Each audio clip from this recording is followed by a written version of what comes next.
তো যত কয় অত না, মানে বাস্তবিক কথা এটাই ঠিক। হুজুররা যত কয় অত না মানে হলো আল্লাহর কসম, আসলেই এটাই কথা। আমরা যত বলি তত না, বরং তার চাইতে কোটি গুণ বেশি।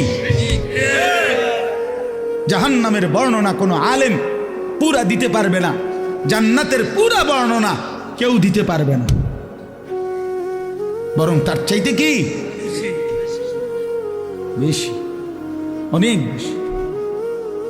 তো যত কয় তত না মানে এটা এদিক দিয়া না হেদিক দিয়া, এটার অর্থ।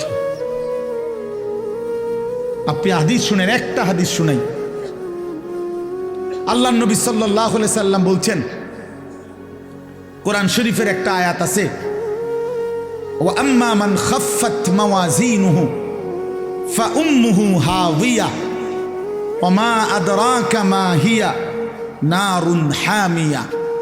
আল্লাহ বলছে, যার হাসরের ময়দানে মিজানের পাল্লায় গুনাহ ভারী হবে, নেকি হালকা হবে, তার ঠিকানা হবে হাবিয়া নামক জাহান্নাম। জাহান্নামের মধ্যে ৭টার মধ্যে একটার নাম হাবিয়া, হাবিয়া জাহান্নাম। তো আল্লাহ নবীজিকে নিজে বলতেছে, ওমা আদরাকা মা হিয়া, বন্ধু আপনি জানেন এই হাবিয়া জাহান্নামটা কেমন? তো আল্লাহ তাআলা নিজেই বলতেছেন, নারুন হামিয়া, সবচেয়ে গরম উত্তপ্ত জাহান্নাম।